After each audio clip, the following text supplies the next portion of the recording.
नमस्कार, आप देख रहे हैं क्वेश्चन आवर और आपके साथ मैं हूं दिव्यदर्शनी बिष्ट। केंद्र में प्रधानमंत्री नरेंद्र मोदी के नेतृत्व वाली राष्ट्रीय जनतांत्रिक गठबंधन यानी एनडीए की सरकार के 9 साल पूरे हो रहे हैं और इस मौके को भारतीय जनता पार्टी पूरे देश में भव्य रूप से मनाने की तैयारी कर रही है। इसी क्रम में 30 मई से 30 जून तक उत्तराखंड में भी महाजनसंपर्क अभियान चलाया जाएगा। कार्यक्रम के तहत जून में पीएम मोदी की उत्तराखंड में एक बड़ी रैली भी प्रस्तावित है। आपको बता दें कि अभियान को लेकर 19 और 20 मई को बीजेपी प्रदेश कार्य समिति की अहम बैठक होगी, जिसमें बूथ स्तर तक होने वाले कार्यक्रमों की रणनीति तैयार की जाएगी। जहां एक ओर बीजेपी के तमाम पदाधिकारी और कार्यकर्ता इस मेगा इवेंट के लिए उत्साहित नजर आ रहे हैं, तो वहीं दूसरी ओर कांग्रेस के वरिष्ठ प्रवक्ता मथुरा दत्त जोशी ने सरकार के 9 साल पूरे होने पर बीजेपी पर तंज कसते हुए कहा कि बीजेपी धरातल पर कुछ काम नहीं करती है।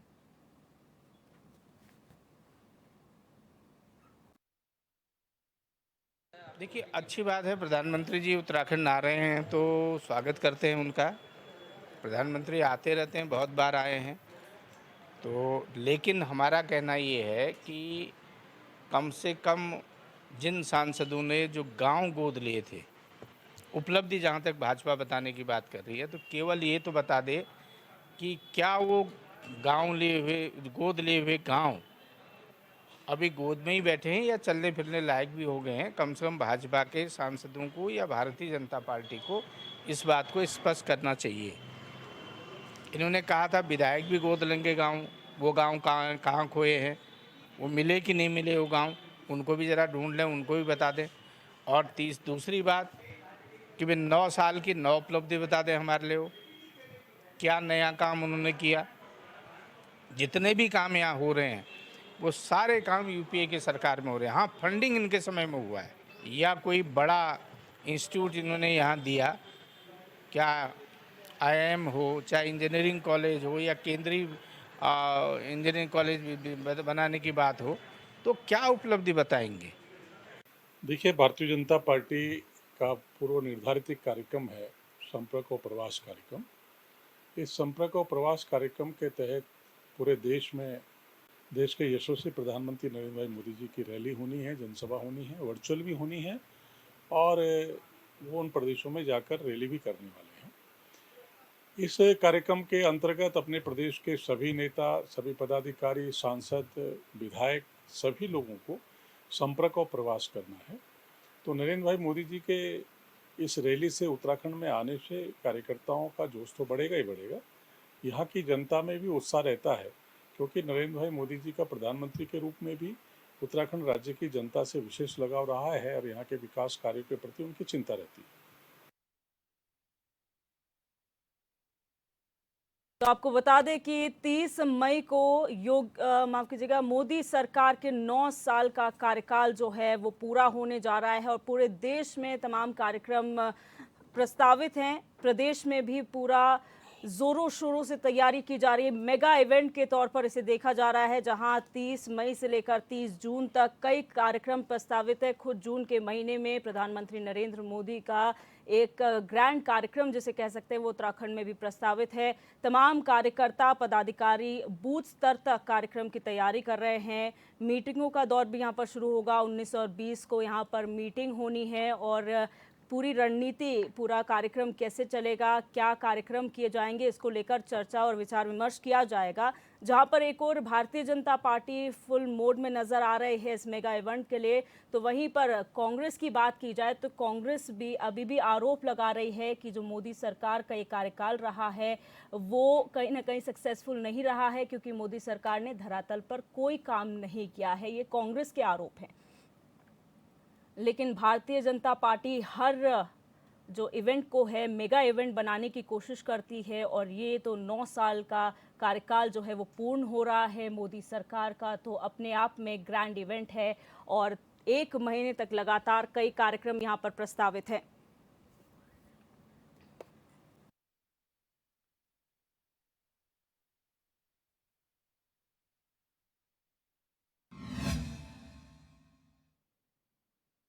और आज चर्चा होगी 9 साल बनाम नाकारा सवाल पर, जहां पर तमाम मेहमान हमारे साथ जुड़ चुके हैं। उनका इंट्रोडक्शन आपसे करा देते हैं। हमारे साथ सत्यवीर सिंह चौहान बीजेपी प्रवक्ता जुड़ चुके हैं। यश काला रतूड़ी युवा कांग्रेस नेता है, हमारे साथ चर्चा में जुड़ चुके हैं। नरेंद्र सेठी वरिष्ठ पत्रकार हैं। अनुपम खत्री यूकेडी प्रवक्ता हमारे साथ जुड़ चुके हैं। और साथ ही साथ उमा सिसोदिया आप प्रवक्ता हमारे साथ फोन लाइन पर जुड़ी हुई हैं। आप सभी मेहमानों का बहुत बहुत स्वागत है इस चर्चा में। सबसे पहले सत्यवीर जी आपके पास आऊंगी और जानने की कोशिश ये करूंगी कि ये जो 9 साल का कार्यकाल है वो एक महीने में ग्रैंड किस तरीके से आप बनाएंगे, क्या कार्यक्रम यहाँ पर आयोजित होंगे? दिव्य दर्शनी जी आपको प्रणाम और एचएनएन के सभी दर्शकों को प्रणाम। पिछले जो 9 साल है वो ऐतिहासिक 9 साल रहे हैं। भारत ने इस 9 सालों में आर्थिक रूप से और सामाजिक रूप से जो प्रगति हासिल की है वो अपने आप में एक कीर्तिमान दर्शाती है कि जिस प्रकार से, चाहे हमारी जब कांग्रेस की यूपीए की सरकार थी तो उस समय हमारी जीडीपी, हमारी जो इकोनॉमिक थी वर्ल्ड वाइड, उस समय हमारी 11वीं रैंक थी, आज हम 5वें स्थान पर है। और दूसरा, जिस प्रकार से जो लाइनें लगती थी, गैसों की लाइनें लगती थी या तमाम अन्य चीज़ों की लाइनें लगती थी, हॉस्पिटलों में लाइनें लगती थी, वो सब लाइनों से हमने मुक्त किया। आज आपको घर पहुंच के गैस मिल रही है। आज हॉस्पिटल में मैं उत्तराखंड के विषय में ही बात करूं, चाहे आप जिस प्रकार से उत्तराखंड गवर्नमेंट ने शुरू किया है ई लैब करके एक ऐप है, उसके द्वारा आप घर बैठे अपना रजिस्ट्रेशन करा सकते हो, किस डॉक्टर से आपको मिलना है उस पर पूरा डेटा है, उस पर जाके आप मिल सकते हो। एक और चीज़ मैं आपको बताना चाहूँगा कि जिस प्रकार से महिलाओं के सर्वांगीण विकास के लिए लगातार सरकारें बातें करती रही, मगर हमारी सरकार ने धरातल पर आके काम किया। चाहे उनके लिए उज्ज्वला से जोड़ना, चाहे शौचालय देना, चाहे स्वामित्व का जो अधिकार देना, खासकर उत्तराखंड सरकार में जब त्रिवेंद्र सिंह रावत जी थे, उन्होंने जिस प्रकार से महिलाओं को जो हमारी संपत्ति है उसमें अधिकार देने का जो काम किया। और इतना ही नहीं, स्टाम्प ड्यूटी से लेके अगर आप महिला के नाम से लेते हैं तो उनको हमने उसमें छूट देने का भी काम किया। और ये चाहे स्किल इंडिया, स्टार्टअप इंडिया के माध्यम से, मुद्रा लोन के माध्यम से हमने जिस प्रकार से देने का काम किया, उससे एक आप देख रहे होंगे कि सार्थक जो जिस प्रकार से बदलाव आया है। और स्टार्टअप में की बात जब मैं करता हूं, केवल मात्र 400 स्टार्टअप जो कांग्रेस थी 400 या 350 के लगभग थे, आज आपके पास 90,000 स्टार्टअप है। 1,000 से अधिक हमारे पास यूनिकॉर्न है। एक यूनिकॉर्न का जो टर्नओवर होता है 6,000 से 7,000 करोड़ के संपर्क। हाँ, मैं बता दूसरा मैं ये एक और चीज़ आपको बताना चाहता हूँ कि जो हमारे संकल्प पत्रों में था, चाहे वो धारा 370 जो हमारी जनसंघ की स्थापना हो, चाहे आज हमारी जब पूर्ण बहुमत हमारी सरकार हो, हमने जिस प्रकार से 370 को हटाया और कश्मीर जैसी वैली को हमने शांत प्रदेश बनाने का काम किया, वहाँ पर जिस प्रकार से आज तमाम उद्योग धंधे आ रहे हैं, वो सब हमारे अच्छा वो हो रहा है।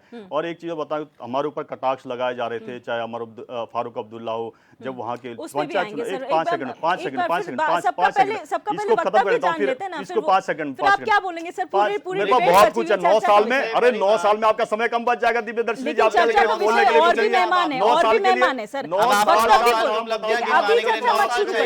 अभी बहस मत कीजिए, ठीक है, अभी बहस मत कीजिए। पहले अगर मैं इसमें भी ना बोलूं, आप कह रहे कि पहले वक्तव्य जान लेते हैं ना, वक्तव्य जान लेते। मैंने आपसे कार्यक्रम पूछे थे सर, मैंने कार्यक्रम पूछे थे। 5 सेकंड मांग रहा हूँ, 5 सेकंड 9 साल लेंगे आप दोबारा, 5 सेकंड मांग रहा हूँ। और दूसरा, जो फारूक अब्दुल्ला कहा करते थे कि हम चुनाव का बहिष्कार करेंगे, आज वही कह रहे कि हमने जो चुनाव का बहिष्कार किया वो हमने चुनाव का बहिष्कार नहीं किया, अपने खत्म होने का हमने बहिष्कार स्वतः किया। और जो क्या महबूबा मुफ्ती बोलती थी कि यहाँ कोई तिरंगा उठाने वाला नहीं, आज शिवलिंग पे दूध चढ़ा रही है, पानी चढ़ा रही है। तो ये स्थिति हमने दी है, जो हमने कहा था वो करके दिखाया है, धरातल पर है वो। यश काला जी, जी क्या कहेंगे? क्योंकि कांग्रेस तो 9 साल को नकारा कार्यकाल मान रही है। नहीं, भारतीय जनता पार्टी के प्रवक्ता के पास मुझे लगता है उन्हें अब 9 साल और चाहिए, नहीं तो कम से कम 9 महीने जो वो लगातार अपनी एक जो स्क्रिप्ट मिलती है उसके अकॉर्डिंग वो हवाई बातें सुनाते रहे, चाहे वो धरातल पर है या नहीं। लेकिन हाँ भाई, 9 साल तो जो है, मैं बताता हूँ, बहुत बहुत धन्यवाद मोदी जी आपको। आज आपने पेट्रोल जो है, जैसा आपने कहा था 40 रुपए के अंदर कर दिया। अगर मैं झूठ कहूं तो मुझे टोकिएगा, और मैं चाहूंगा कि मुझे टोके सिर्फ और सिर्फ भारतीय जनता पार्टी के प्रवक्ता, और किसी के पास ये अधिकार नहीं। आज मुझे आप टोकेंगे अगर मैं झूठ कह रहा हूं। 40 रुपए के अंदर आज पेट्रोल मिल रहा है, और 30 रुपए से भी सस्ता तो आज डीजल मिल रहा है, जैसा मोदी जी कहते थे। आज सोने का दाम तो इतना सस्ता है, मैं बताऊं आपको, कि बीपीएल कार्ड धारक वाले भी सोना ले रहे हैं। झूठ तो नहीं कह रहा मैं, बताइए भारतीय जनता पार्टी के प्रवक्ता जी। हवाई चप्पल वाला आज जो है हवाई चप्पल पहन करके ही हवाई सैर कर रहा है, हवाई जहाज में घूम रहा है, जहां उसके टिकट जो है आज 1000-2000 महंगे होते जा रहे हैं हर दिन के हिसाब से। लेकिन फिर भी देखिए हवाई चप्पल वाली वाले की आज इतनी हैसियत हो गई। गैस का आप नाम ले रहे थे, जी हाँ जी, आज तो एलपीजी इतनी सस्ती हो गई है। कांग्रेस के टाइम पर जो 400-500 होती थी, अब ये 150 रुपए में गैस सिलेंडर दे रहे हैं। तो अगर मैं झूठ कह रहा हूं तो मुझे टोक लीजिए जरा। 15-15 लाख दिव्य दर्शनी जी हर किसी को मिल गए हैं। भारतीय जनता पार्टी के हर एक कार्यकर्ता का जो एक एक दिन है 2014 से लेकर के अब तक, उसी 15 लाख के गुजारे वो आज तक का जीवन जीते आ रहे हैं। झूठ कह रहा हूं तो मुझे रोक लीजिएगा जरा सा।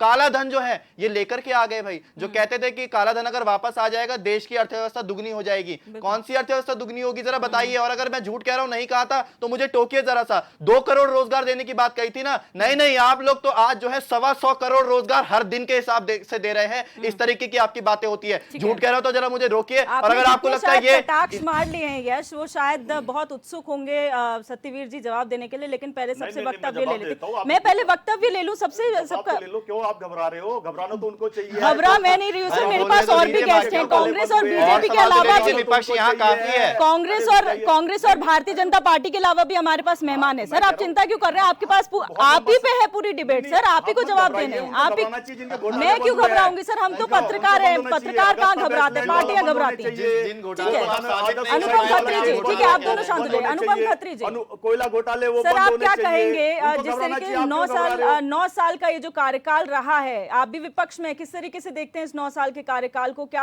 आप इत्तेफाक रखते हैं कांग्रेस से? जी धन्यवाद। देखिए, पहली बात तो मैं विपक्ष में नहीं, मैं जो हूँ वो विचारधारा के विपक्ष में हूँ, क्योंकि मैं भारत का एक नागरिक हूँ। और देखिए, बड़े नागरिकता के हिसाब से सीधी बात कहूँगा, सरकार वो अच्छी जो रसोई चलाए, सरकार वो अच्छी जो बच्चे पढ़वाए, सरकार वो अच्छी जो घर में बचत करवाए। अभी महंगाई पे हमारे छोटे भाई ने जो है, यश ने काफ़ी अच्छे कटाक्ष दिए हैं और बनते भी हैं। हर युवा के मन में इस समय यही बात है। ऐसा नहीं कि ये कांग्रेस प्रवक्ता है इसलिए बोल रहे हैं, बहुत सारे युवा आज की डेट में इसी कटाक्ष में बात कर रहे हैं जी। और यही कटाक्ष बहुत बड़ा कारण है कि माननीय मोदी जी की जो मन की बात ऑनलाइन आती हैं, उनमें सब में कमेंट बॉक्स बंद कर दिए गए हैं। ये प्रमाण है इस बात का। तो सरकार तो साहब वो अच्छी, और अगर 9 साल में ये सब अच्छा हुआ है तो फिर सरकार अच्छी है जी। लेकिन असली बात क्या है, अभी जैसे आपने शब्द लिया मेगा इवेंट, असल में तो सरकार मेगा इवेंट की है। और मजे की बात, ये सारे इवेंट जनता की जेब से हो रहे हैं। किसी न किसी विभाग से पैसा लिया जाएगा और 1 महीना 30 मई से 30 जून तक देश के कई जगहों पे, कई राज्यों में काम बंद हो जाएंगे। क्योंकि उत्साह, ये जो आप बार बार बोल रहे हैं कि भारतीय जनता पार्टी के कार्यकर्ताओं में बहुत उत्साह है, वो उत्साह के साथ एक पार्ट और भी है कि जितना प्रशासनिक अमला है वो सब जाम हो गया। और आज से ही जाम हो गया उत्तराखंड में। आज कई विभागों में पूरी लॉबी गायब थी। कोई जॉली ग्रांट गया हुआ था तो कोई फलानी जगह गया हुआ था। तो नुकसान किसका आ रहा है? जनता का। देखिए, मैं बात करता हूँ उत्तराखंड की जी।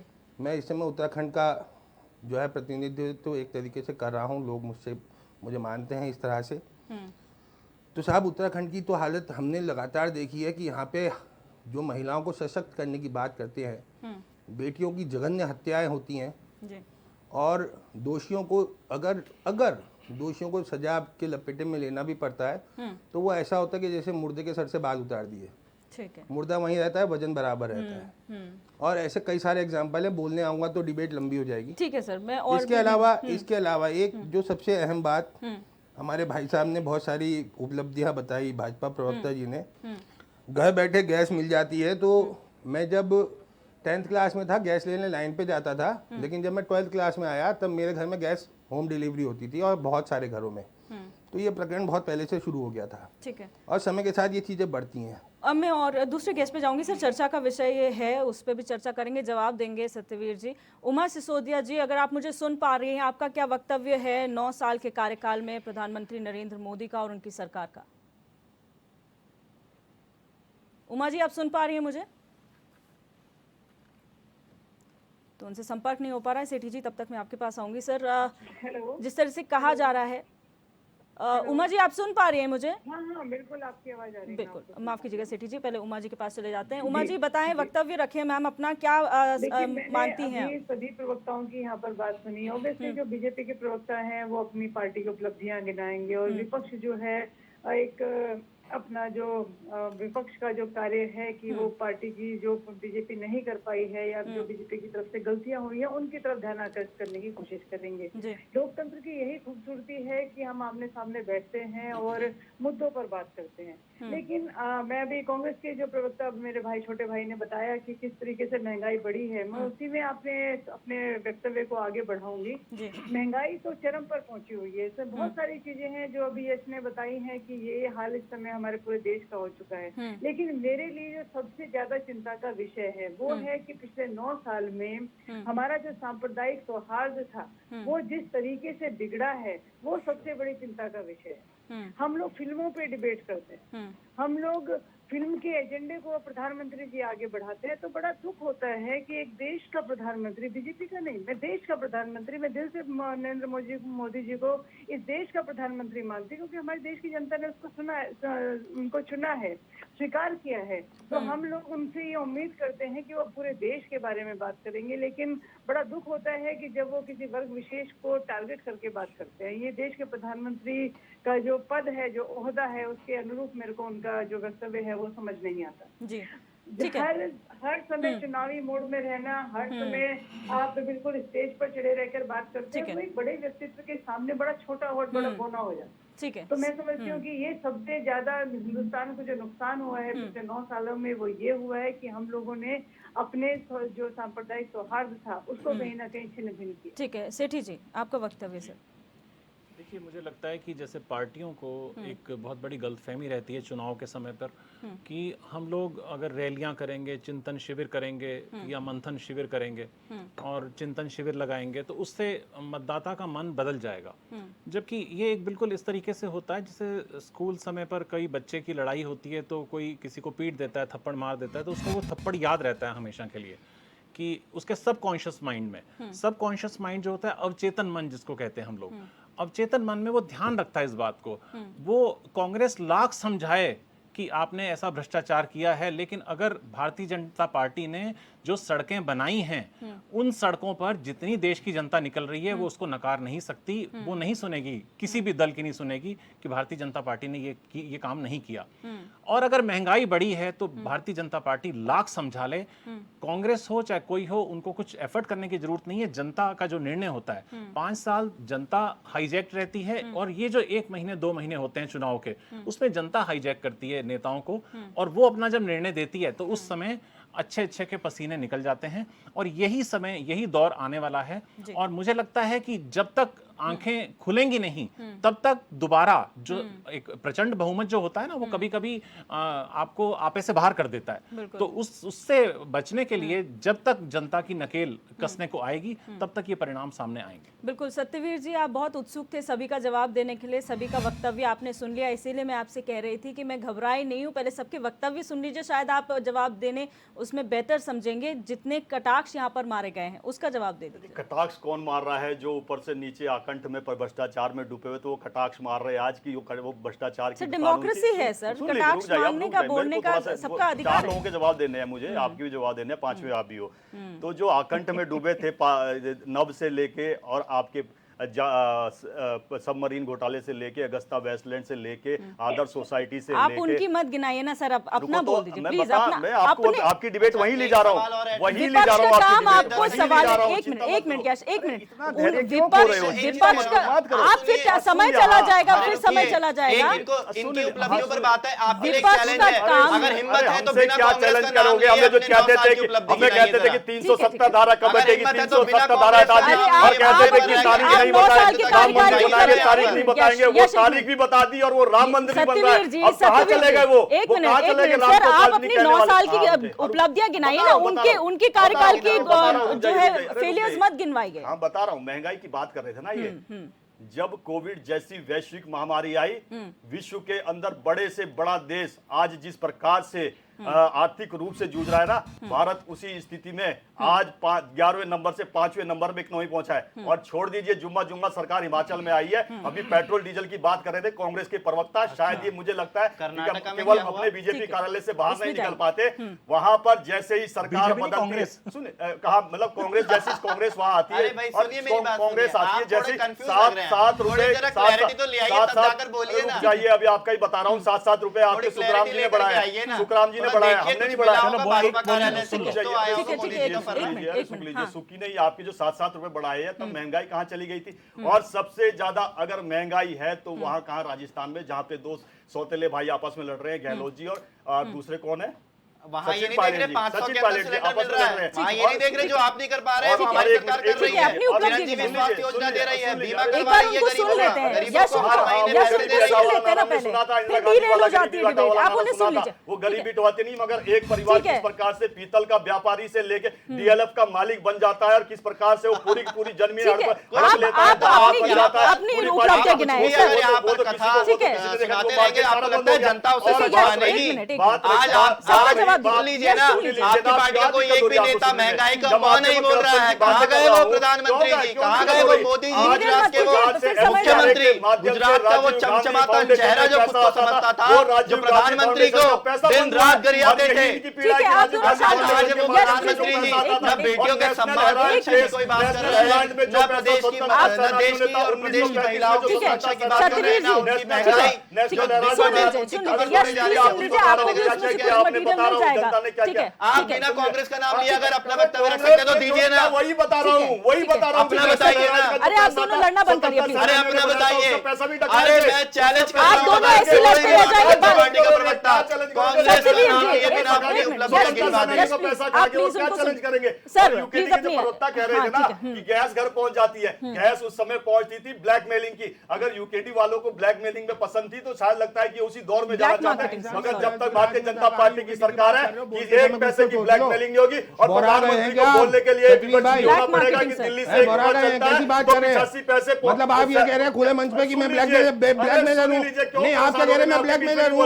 ब्लैक में यूकेडी वाले ब्लैकमेलर हैं? क्या कह रहे हैं? क्या सुन रहे हैं आपकी बेकार की बात? आप डिबेट कर रहे हैं क्या? मजाक कर रहे हैं आप? आपने ब्लैकमेल का मैं आपको खुद बोलेंगे बैंक से देगा। मैं आपको बोलने करेक्ट का कर फायदा दूं। सीखिए। सतवीर जी मैं आपको करेक्ट कर दूं, वो ब्लैकमेलिंग नहीं ब्लैक मार्केटिंग होता है सर। अरे सुनो, उसका पूरा मायना बदल जाता है। सुन लो, गांव की भाषा में कई चीजें बोली जाती है, हर सेकंड हर कदम पे भाषा बदलती है, शायद आपको ये भी ध्यान रखना चाहिए। पर हम इस प्लेटफॉर्म पे बैठे हैं सर, हम इस प्लेटफॉर्म पे बैठे हैं जहाँ सदी भी भाषा में बात भाषा में तुम सबको महत्व दिया जाता है, सबको महत्व नहीं दिया जाता। सर आप शब्दों में मत जाइए।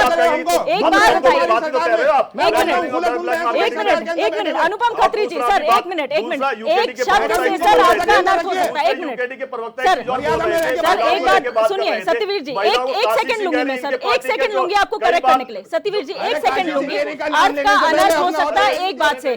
आपने ब्लैकमेलर बोला, सरकार बोलते हैं लड़कों से गलतियां हो जाती है, तब काशी सिंह यारी कहाँ चली गई थी? कहाँ चली गई थी उस समय? काशी सिंह यारी यहाँ के पुरोधा है, पुरोधा है वो यहाँ के, उनके लिए बोलने से पहले आप कहाँ चले गए थे? समाजवादी पार्टी के साथ सत्ता ये ना कर तो यूकेडी आपके दरवाजे पे खड़ी हो पूरा तांडव महिलाओं की करके। बात करेंगे, आपको पता भी है आप कहाँ बात कर रहे हैं? आज भूल गए? आप यूकेडी के काशी सिंह यारी पे सवाल उठा रहे हैं। अरे क्या भूल गए, क्या याद है?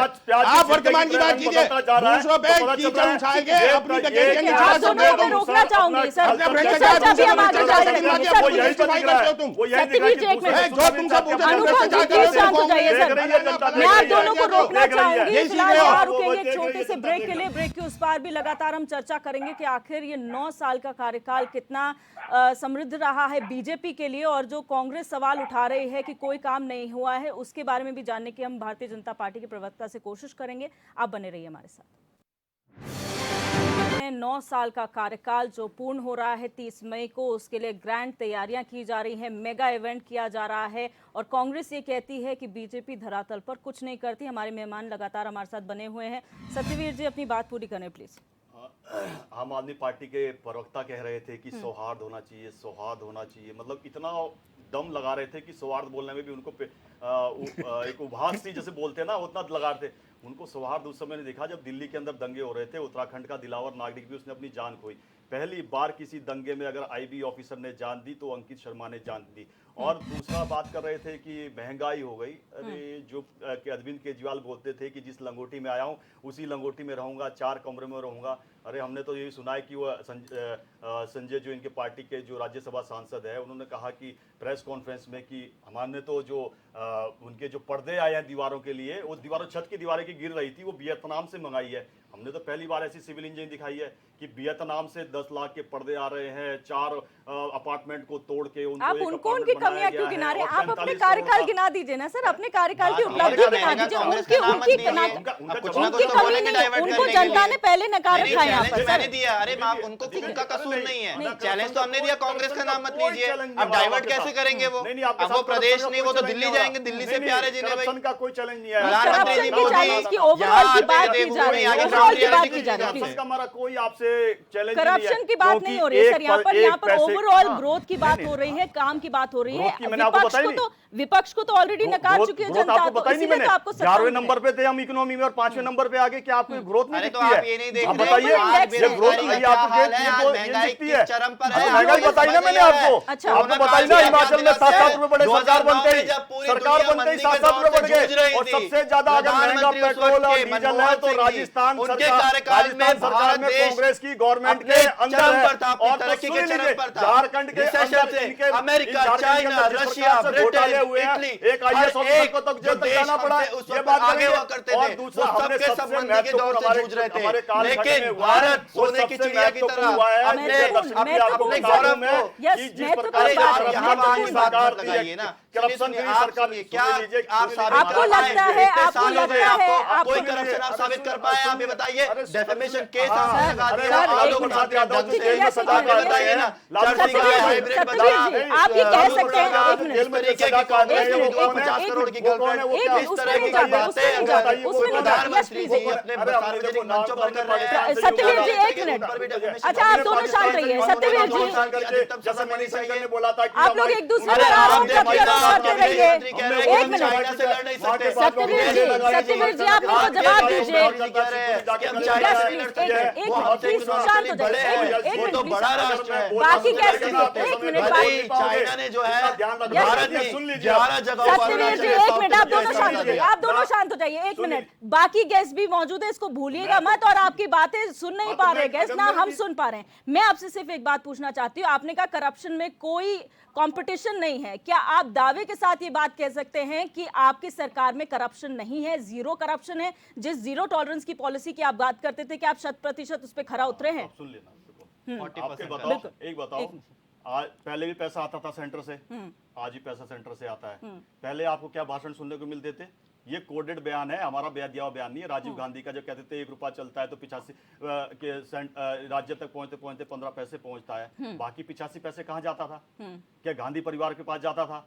ठीक है, रुक जाए लेकिन क्या 100% आपके समय पर क्या है? मैं इसका बताता हूँ ना, उदाहरण इसके साथ जोड़ता हूँ ना।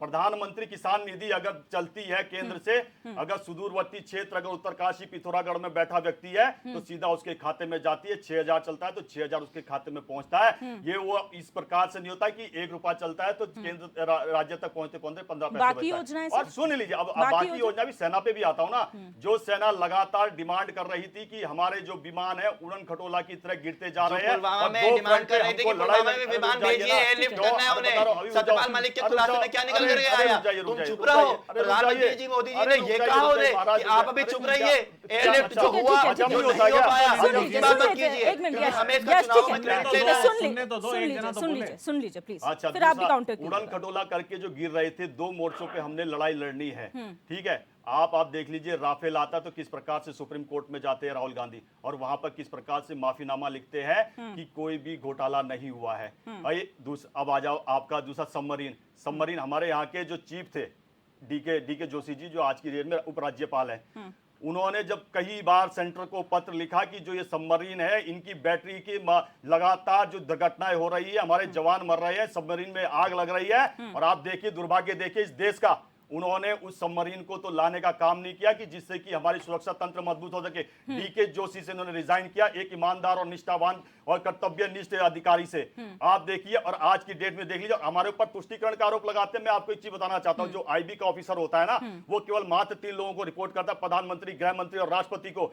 जब प्रधानमंत्री मोदी जी सरकार में आते हैं तो उस समय मोहम्मद इब्राहिम आईबी के ऑफिसर होते हैं। हमने ये नहीं देखा कि किस प्रकार जो हमारे ऊपर लगातार आरोप लगते हैं, हमने देखा है कि जो काम कर रहे हैं इनसे और अच्छा काम कराना है। और आप देख लीजिए कि सेना की तमाम आधुनिक चीजों को किस प्रकार से लगातार बढ़ाया जाए, चाहे अपाचे से लेके, राफेल से लेके, सबमरीन से लेके, होलजीवर तोप से लेके, मिसाइल S-400 सिस्टम के लेके जो रशिया के साथ हमने डील करी है, वो तमाम चीज आ रही। और दूसरा एक चीज मैं आपको और बता देता हूं कि जो हमने कहा था कि यहाँ पर जिस प्रकार से अंतर्राष्ट्रीय लेवल पे सड़कें होनी चाहिए, क्या आज किसी प्रदेश के साथ हमने ये व्यवहार किया कि उस पर नहीं होनी चाहिए। जब 2007 इससे पहले जब दिल्ली के चुनाव हुए थे, दिल्ली विधानसभा के चुनाव हुए थे, तो केजरीवाल के मुंह से भी ये बाध्य होना पड़ा बोलने के लिए, जो ईस्टर्न फेरिफेरल जो दिल्ली के अंदर बना है, जिस प्रकार से हमारे यहाँ हैवी व्हीकल्स आते थे, प्रदूषण होता था, कई गुना प्रदूषण कम हुआ है, और जो ट्रैफिक की समस्या थी वो कम हुई है। ये उदाहरण, वो सारे उदाहरण दिव्या दर्शनी जी, जो हमने किसी के साथ किसी प्रकार का भी इस प्रकार की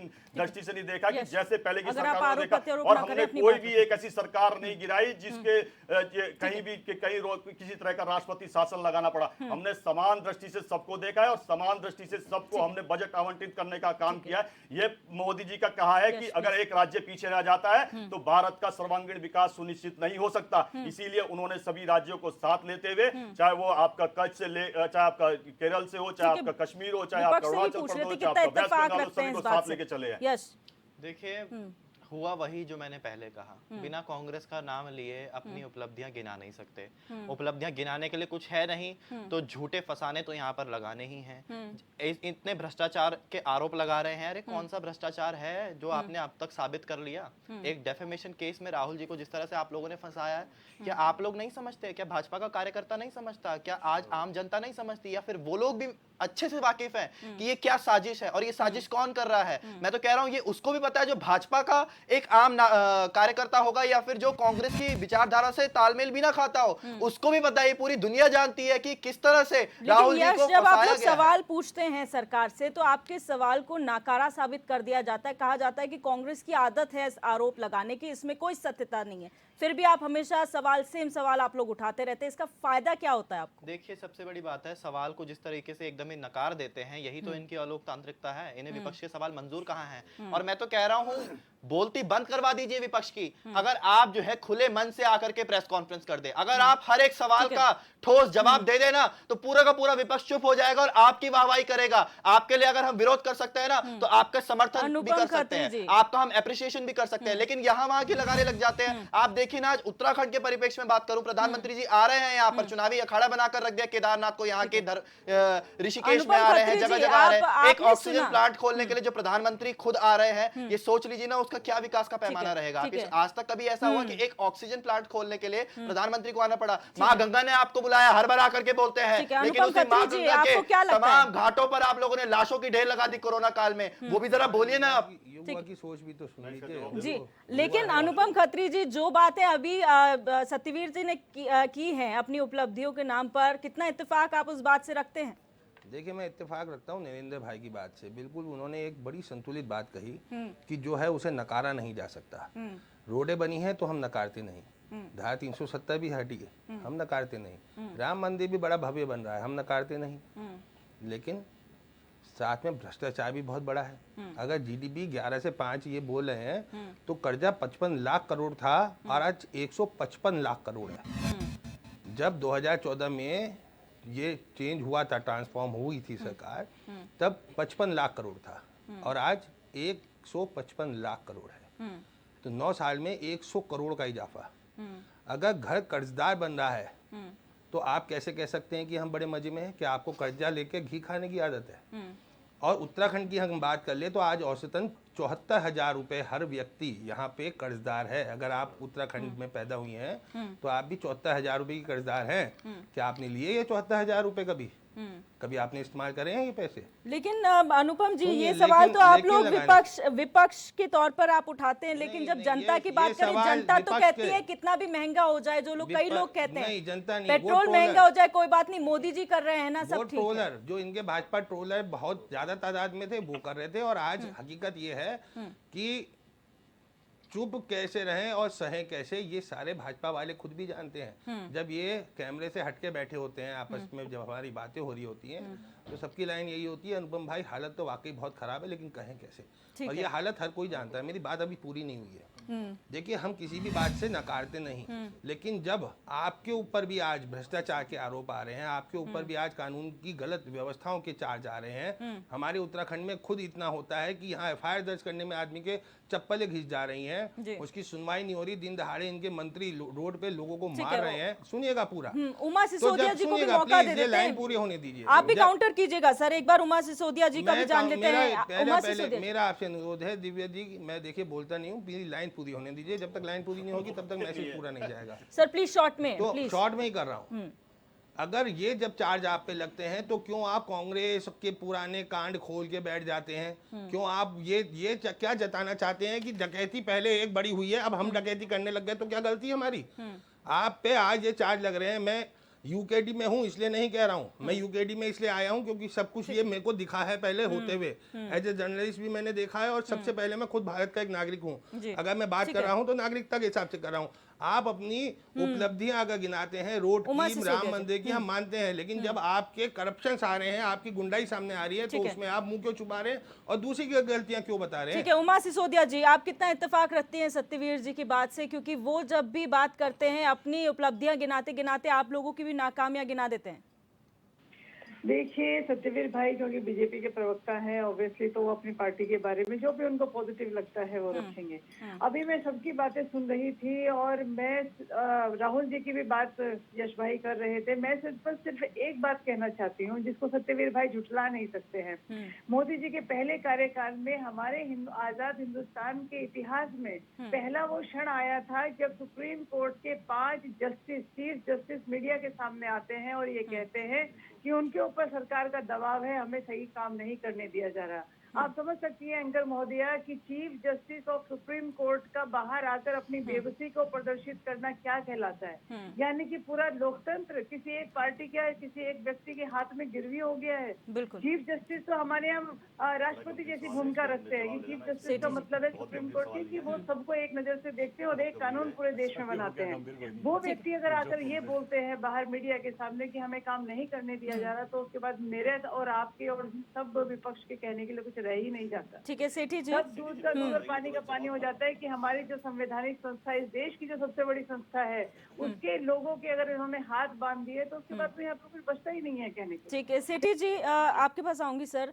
जिस तरीके से उपलब्धियां गिनाई जा रही हैं, उसके बीच में इस बात को भी नकारा नहीं जा सकता कि ग्लोबल इंडेक्सेस जो रिलीज होते हैं उसमें कई ऐसे प्लेटफॉर्म्स हैं जहां पर इंडिया की रैंकिंग वाकई चिंताजनक है। क्या उस चीज को एक्नॉलेज नहीं करना चाहिए? क्या अगर प्रेस फ्रीडम इंडेक्स है, हमें कहा जाता है कि हम जो है बहुत स्वतंत्र हैं बोलने के लिए, लेकिन वही प्रेस फ्रीडम में हम लोग बहुत लो रैंक करते हैं, तो क्या इसको एक्नॉलेज नहीं करना चाहिए? देखिए, मैंने आपसे कहा ना, अभी पहले मैंने बताया था आपको कि नेता लोग जो कुछ भी बोलेंगे, जो मतदाता है, जो इस समय बिल्कुल चुनावी मोड में आ चुके हैं हम, और ये लास्ट साल है, अगले साल चुनाव है, तो मतदाता का जो इस समय नजरिया है, उसने अपना मन बना लिया है पूरे तरीके से। आप जैसे घर जाते हैं, कोई फल सब्जी खरीदनी है, कोई कितनी भी जोर से आवाज लगा रहा हो, लेकिन आपको मालूम है कि ढंग का फल कहाँ पे मिलना है, आप वहां से लेंगे। तो उसी तरीके से मतदाता अपना मन बना चुका है और किसी भी तरीके से वो विचलित होने वाला नहीं है, और उसके विचलन को लेकर ज्यादातर नेता विचलित है। आप ये देखिए कि जो ये घोषणाएं हो रही हैं कि हमने इस जगह कैंप करना है, हमने यहाँ पे चिंतन शिविर करने हैं, तो वो इस बात को प्रतिलक्षित करता है कि इस समय जो सत्तारूढ़ दल है और विपक्ष है, उन दोनों के अंदर कितना ऊहापोह की स्थिति है। और दूसरा, जो ताजा हालात जो पैदा हुए हैं कर्नाटक चुनाव के बाद, तो उसके जो परिणाम आए हैं, उसने पूरे, और यूपी के जो इनके स्थानीय निकाय के, बिना यूपी के तो इनकी दाल भी नहीं गलती ना, अगर एक जगह हारे तो दूसरी जगह जीत है। तो उसका जश्न भी नहीं मनाया ना इन्होंने भारतीय जनता पार्टी कार्यालय में। उसके बाद शाम को जो तय था तो इन्होंने मनाया नहीं था उसको। तो ये पूरे समीकरण जो हैं, ये समीकरण इस बात को दर्शाते हैं कि जो जनता है इस समय पूरी तरीके से जागरूक है। मतदाता बेशक उसका मत प्रतिशत चाहे वो 75% वोट डाले, वो तो एक ट्रेंड चला आ रहा है। लेकिन ये तो बीजेपी और कांग्रेस दोनों ही ये तरीके अपनाती, कैंपेन निकालना हो या फिर बड़े इवेंट्स करना हो, दोनों की तरफ से किए जाते हैं। कांग्रेस जहां जनता के मुद्दे उठाती है, भारतीय जनता पार्टी अपनी उपलब्धियां बताती है, पर ऐसे क्या फैक्टर है कि जनता पहले ही उस पर मन बना लेती है? आप फैक्टर ये है ना, जिस समय इन्होंने कहा खंडूरी है जरूरी, तो इन्होंने, जनता ने माना, उन्होंने कहा भाजपा है जरूरी, तो खंडूरी जी को हरा दिया जनता ने। तो ये एक सीधा सा उदाहरण है पूरे इस प्रदेश के सामने। तो इसी तरीके से जनता को जितना यहाँ के नेता या राजनीतिक पार्टियां बेवकूफ समझती हैं, वो उतनी है नहीं है, क्योंकि इन्होंने उनको अवसरवादी बना दिया है, और वो भी इस समय अवसरवादी है, मतदाता भी। मतदाता को ये मालूम है कि इन्होंने हमारे को 5 साल में एक बार शक्ल दिखानी है, और उसके बाद मतदाता के पास आज 5 साल में एक बार बटन दबाना है उसने। तो उनके सामने भी 1 अपॉर्चुनिटी है, और इनके सामने भी फॉर 1 अपॉर्चुनिटी है टू गो फॉर वंस। तो इन दोनों के मिश्रण के साथ में मैंने फिर कहा, जो कर्नाटक के परिणाम आए हैं और जो यूपी के आए हैं, यूपी का जो स्थानीय निकाय का परिदृश्य अलग होता है और जो विधानसभा का होता है वो अलग होता है। तो मेरा अपना मानना है, अगर आप विश्लेषण के तौर पर दिव्या जी पूछें तो मैं आपको बताऊंगा कि ये बिल्कुल ना मुझे कहीं भारतीय जनता पार्टी की आलोचना करनी है, ना कांग्रेस की तारीफ करनी है, लेकिन जिस तरीके से मैं न्यायालय के ऊपर टिप्पणी नहीं कर रहा हूं कि राहुल गांधी की सदस्यता कैसे खत्म हुई, लेकिन जिस तरीके से राहुल गांधी से बंगला खाली कराया गया सरकारी, उसमें पूरे इस देश के पूरे उन मतदाताओं ने भी देखा, सबने देखा, कर्नाटक के मतदाताओं ने भी देखा कि क्या इतने व्यक्तिगत तौर पर जाकर इस तरीके से खाली कराया जा सकता है। हम न्यायालय के ऊपर टिप्पणी नहीं कर रहे, हम न्यायालय को कहते हैं ठीक है, न्यायालय का निर्णय सर्वोपरि है, लेकिन ये तो एक विधायी का निर्णय नहीं था, ये तो एक शासन का निर्णय था। बिल्कुल, उस शासन के निर्णय के ऊपर तो आप जब भी कोई विपक्ष का प्रवक्ता कुछ कहता है, चाहे वो सुप्रीम कोर्ट को लेकर, आप काफी अचंभे में, या फिर आप कीजिए कि आपको ये चीज ऐसी लगती है कि ये तो झूठ बोल रहे हैं, जिस तरह से आपका रिएक्शन होता है, आपको ऐसे क्यों लगता है कि ये चीज सही नहीं है जो प्रवक्ता कह रहे हैं? मैं सेठी जी की बात पे आ जाता हूँ। स्वतंत्र भारत में ये पहली बार नहीं हो रहा है कि किसी की सदस्यता गई हो या किसी कोई सांसद नहीं बन पाया हो तो उसका बंगला खाली करवाया जा रहा हो। और इवन यहाँ छोड़िए, बंगला तो छोड़िए, इस पार्टी के, कांग्रेस के कद्दावर नेता, इस देश के प्रधानमंत्री, जिनके पार्थिव शरीर को मात्र सोनिया गांधी के कहने पर यह कहा गया कि उनकी पवित्र यात्रा में कोई नहीं जाएगा और उसे कांग्रेस कार्यालय में रखा जाएगा। कांग्रेस का कार्यकाल क्यों? नरसिम्हा राव का कांग्रेस का कार्यकाल क्यों सर? आपका 9 साल का कार्यकाल की बात कर रहे हैं। सत्यवीर जी, कोई एक पटकथा लिखेगा और आप कुछ भी बोलेगा, आप बोलेंगे नहीं, आप क्या कह रहे हैं? तीसरी नहीं, बात आप जो कह रहे हैं, आप इसमें एक लीगल पचड़े में पड़ जाएंगे। मैं आपको बता रहा हूँ, जो बोल रहे हैं थोड़ा होश में समय कम है, आप अपनी बात कीजिए। मैं कह रहा हूँ आपको हर बार बोलना शुरू कर देते हो। आपकी क्यों काउंटर करने की बात है सर, आप झूठे सोनिया गांधी का ये मीडिया जो बहन है, आप क्या बात करते हो? एक बात बताइए आप, एक मिनट, आज कांग्रेस का, सत्यवीर जी आराम से सत्यवीर जी, आप आराम से, आप चीख क्यों रहे हैं? आप चिल्ला क्यों रहे हैं सत्यवीर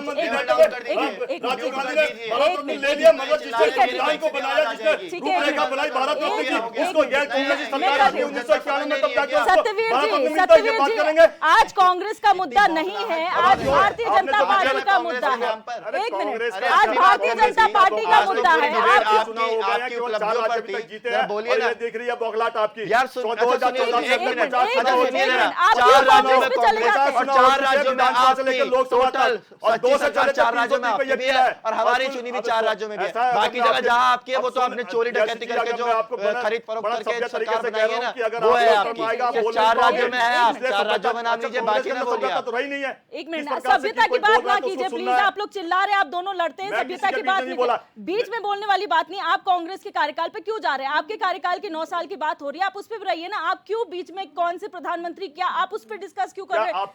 उनकी बात है। आपकी जनता, आपके HNN की जो आपके दर्शक जानना नहीं चाहते कि 9 साल पहले क्या हुआ था? क्या 9 साल में क्या हुआ, जनता ये जानना चाहती है। नहीं जानना चाहती आप 9 साल नहीं जानना चाहती सर, एक बात बताइए, एक बात बताइए। क्या बात कर रहे हैं, जनता को पता नहीं है, आप क्या बता रहे आने हैं। वाली 30 तारीख से, आप आने वाली 30 मई से 30 जून को क्या दिखाना चाह रहे हैं? क्या किस चीज का मेगा इवेंट है? क्या 9 साल पहले का मेगा इवेंट है? बात कर देता हूँ क्या 9 साल पहले का मेगा इवेंट है, या फिर आप 9 साल का कार्यकाल मनाएंगे अपना? सुन लीजिए, मैं आपको बता दूं, उत्तराखंड में हमारी सरकार को बने 1 साल हो गए ना, आपके चैनलों में पहली बार नहीं आ रहा हूँ। पिछले साल से बता दीजिए कितने हमारे संगठन के कार्यक्रम हुए हैं, कितने कार्यक्रम हुए हैं? 50 से अधिक कार्यक्रम हुए हैं। ज्योतिबाई फुले से लेके भीमराव अंबेडकर से लेके तमाम वो कार्यक्रम हुए, चाहे शहीदी दिवस से लेके बलिदान दिवस से लेके सारे कार्यक्रम हुए हैं। हमारे संगठन के हमेशा कार्य चलते हैं और जनता के बीच में चलते हैं, और पहल केवल हमारा संगठन, हमारी सरकार है जो जनता के बीच में जाती है। सुन लीजिए, हमारी केवल सरकार है जो जनता के बीच में जाती है और अपने कार्य को बताती है कि हमने ये कार्य किया। सिर्फ बताती है, करती कुछ नहीं है। सुप्रीम कोर्ट की बात आई थी, उन्हीं 5 जजों में से एक जज थे, चीफ जस्टिस ऑफ इंडिया बने। उन्होंने कहा कि जो 492 साल से जो अटका हुआ मुद्दा है राम मंदिर का, 45 दिन के अंदर सुनाऊंगा। एक बता दीजिए कि एक तरफ खुलती थी रात को 3 बजे आतंकवादियों के लिए कोर्ट, और एक तरफ कहते हैं कि 45 दिन में हम फैसला सुनाएंगे। आप बता दीजिए किसी लिमिटेशन के अंदर सुनाया गया हो। ये आम आदमी पार्टी क्या करें, जहां पे इन्होंने इनके अरविंद केजरीवाल ने तमाम नेताओं जो भ्रष्टाचारी जिनको घोषित किया था उनसे माफीनामे लेके, चाहे शीला दीक्षित से लेके, जिनके कहते थे हमारे कमरे भरे पड़े हैं सबूतों से भ्रष्टाचार के, एक एफआईआर दर्ज नहीं करी। लालू प्रसाद यादव से लेकर शरद पवार से लेके डीके राजा से लेके मोदी से लेकर कौन किसे खिलाफ गया, ये कहां चले गए? पता है, मगर अन्ना हजारे का एक पता नहीं है इनको। कोई डिस्कशन नहीं सर, आप फाइनल कमेंट की ओर जाएंगे, समय बहुत कम है। सेठी जी, मैं आपसे ही शुरुआत करूंगी, प्लीज फाइनल कमेंट शॉर्ट में। देखिए, चिंतन शिविर मुझे ऐसा लगता है जैसे एग्जाम के समय पर कोई किसी को एक्स्ट्रा क्लासेस ट्यूशन की रखवाता है, बच्चा कहीं कमजोर लगता है, उसको कहा जाता है कि इसके लिए ट्यूशन रखवा दें तो शायद ये अच्छे नंबर से पास हो जाएगा। अगर पूरे 5 साल एक अच्छी तरीके से पढ़ाई करी है किसी बच्चे ने, तो उसको किसी भी तरीके का जनता के बीच जाने वाला शिविर जो कह रहे हैं, या चिंतन शिविर या ट्यूशन शिविर जो है, ये इसकी आवश्यकता नहीं पड़ती। बिल्कुल, मैं पहले आपको कंफर्म कर दूं, ये चिंतन शिविर नहीं है, ये जनता के बीच में जाके हमने बता दिया बताया सर, जा रहा है। जनसंपर्क हमने बताया, जनसंपर्क मेगा इवेंट है सर। अनुपम खत्री जी, सर फाइनल कमेंट शॉर्ट में प्लीज।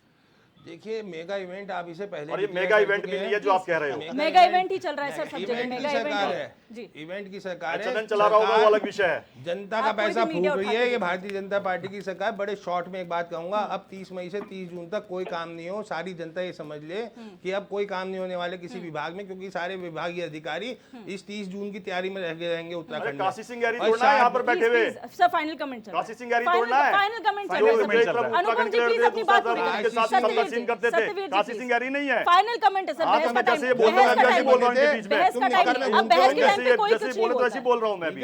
चर्चा के समय पे बोलिए सर। हाँ, चर्चा के समय पे ही बोल रहे थे मेरे बीच में आप। घूमते होगे जब काशी गहरी पहली बार एमएलए बने होंगे ना आप। ठीक है काशी सर, सिंह गहरी थे वो, ठीक है। काशी सिंह गहरी थे पार्टी अध्यक्ष से लेकर विधायक सत्ता सिंह रहे हैं, साथ बोलिए, जो कहते थे दिल्ली दूर है पीछिंग नजदीक है, आप काशी सिंह गहरी ही थे। सरकार बनाते वो काशी सिंह गहरी, वो लगता है कि नए में आए होंगे, यूकेडी में आए होंगे, आपको शायद पता नहीं होगा। फिर समय सर, फाइनल कमेंट है, शांत हो जाइए प्लीज, शांत हो जाइए, चर्चा का समय खत्म हो गया। अनुपम खत्री जी, उमा जी भी जुड़ी हुई है फोन लाइन से, उनकी बात सुन लीजिए प्लीज। अनुपम खत्री जी प्लीज, ठीक है please please Uma ji please final comment दीजिए मैम, शॉर्ट में। चलिए, आपको इस मुल्ला की अजान सुनाते हैं जोरदार तरीके से। हाँ, वो तो आप सुनो, सुनाओगे आप।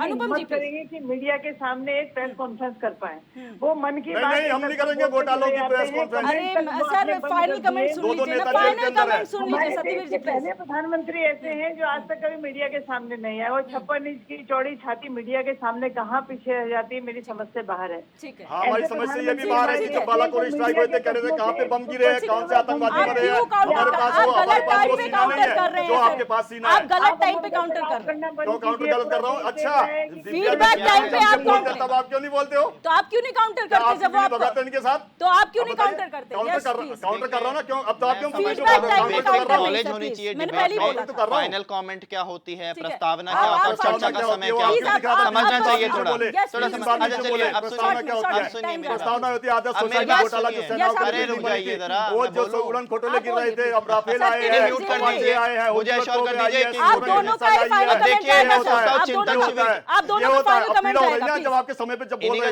आप दोनों का फाइनल कमेंट आएगा। इसको सहन करने की क्षमता चिंतन रखिए। शिविर की बात कर रहे हैं ना, चिंतन- स्वास्थ्य अरे शिविर में चिंतन जाने की शिविर में हालत जब है आपको भारतीय जनता कांग्रेस का पार्टी सारे की। और पहुंच सुन नहीं लीजिए पाए जिस तरह चिंतन से शिविर। प्रधानमंत्री मोदी जी को घुटने के बल अरे नाक रगड़ रगड़ कर हनुमान जी का नाम लेकर के राजनीति करने की कर्नाटक में। अब देश की जनता समझेगी कि धर्म के नाम पर वोट नहीं लूटे जाएंगे। जिस तरह से कर्नाटक की जनता ने केवल विकास चुना, महंगाई चुनी, महिला सुरक्षा चुनी और युवाओं का विकास चुना। मेहमानों का हमारे साथ जुड़ने के लिए बहुत बहुत शुक्रिया। और आज हमने चर्चा की 9 साल बनाम नाकारा सवाल के आखिर वाकई क्या विपक्ष जो सवाल करता है वो नाकारा है और 9 साल में कितना काम हुआ है ये तो आप सबने देख लिया। जो डिस्कशन होता है वो कहीं ना कहीं आरोप प्रत्यारोप में बदल जाता है। लेकिन जो मेगा इवेंट होने जा रहा है 30 मई से लेकर 30 जून तक, खुद यहाँ पर प्रधानमंत्री जून के महीने में आने वाले हैं और यहाँ पर बड़ी रैली करने वाले हैं। अब देखना ये होगा कि कितना कारगर ये जनता के बीच में जाने में होते हैं और इसका कितना फायदा आगामी चुनाव में सरकार को होता है।